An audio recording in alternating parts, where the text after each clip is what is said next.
Para este trabajo voy a hablar sobre la reforma agraria del general Velasco. Introducción. La reforma agraria del general Velasco Alvarado trajo diferentes acontecimientos en el ámbito político, económico y social. Tanto, nos es importante abordar este tema para poder conocer los cambios que se produjeron en aquel entonces y así poder entender también cuál era el objetivo e implicancia de esta reforma.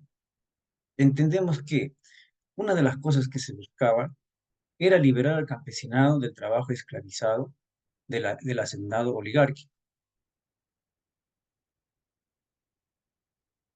La reforma agraria del general Velasco Alvarado. La reforma agraria, en cierta manera, fue beneficioso para el campesinado, que el gobierno del general Velasco expropió las tierras, que en ese entonces era de los hacendados. Luego, optó por mantener las unidades productivas y proyectos a largo plazo. Por eso, conservó la propiedad e incluso la amplió, formando las cooperativas y sociedad agrícola de interés social.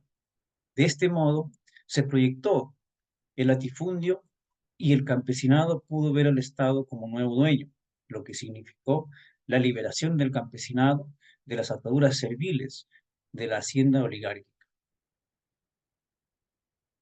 En el tema económico, el resultado de la reforma agraria tuvo un impacto negativo en el tema económico, ya que era difícil mantener grandes complejos productivos. La disciplina del antiguo régimen había finalizado. Entonces, lo peor estaba por suceder. Era una época de precios controlados. El mercado no regía, sino los ministerios eran los que fijaban los precios. Parte de estos precios controlados eran precisamente de los productos del campo. Ahora bien, como el presidente Velasco no había hecho una reforma para el pueblo, se le ocurrió, como una manera de compensar la ciudad, llenar los centros de abastos con productos baratos del campo. Significaba que los campesinos debían colaborar con los pobres de la ciudad, ayudando al proletariado con una mesa cómoda. Pero estos precios diferenciados arruinaron al campo, evitando efectos positivos de la reforma agraria. Perjudicó económicamente al campo en su conjunto y se extendió la pobreza rural. En el tema social, en ese contexto, vino una etapa difícil. Los problemas sociales causados por la reforma agraria se exacerbaron. Se produjeron grandes dificultades económicas. Los supuestos beneficiados estaban pobres y decidieron dar una solución al problema ellos mismos. Entonces, rechazaron el modelo implementado por la reforma del general Velasco debido a que no había traído prosperidad. Entonces, tomaron las tierras, los mismos beneficiarios, contra las cooperativas, por lo que se produjo la parcelación de tierras. Cada campesino se hizo dueño de una pequeña parte de tierras.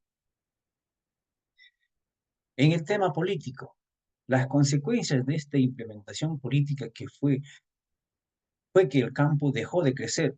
La rentabilidad agraria y la producción de alimentos retrocedió, pero el campesinado había adquirido ciudadanía, lo que significaba que tenía derechos políticos y avanzaba su integración a la nación. A tal punto que Sendero Luminoso no logró incendiar la pradera campesina. De lo contrario, aún estaríamos tratando de sofocarlos antes. Conclusiones. Podemos decir en manera de conclusión que el proyecto del general Velasco, a través de la reforma agraria, eliminó la propiedad privada de las tierras. Posteriormente asignó su administración y propiedad a organizaciones sociales campesinas.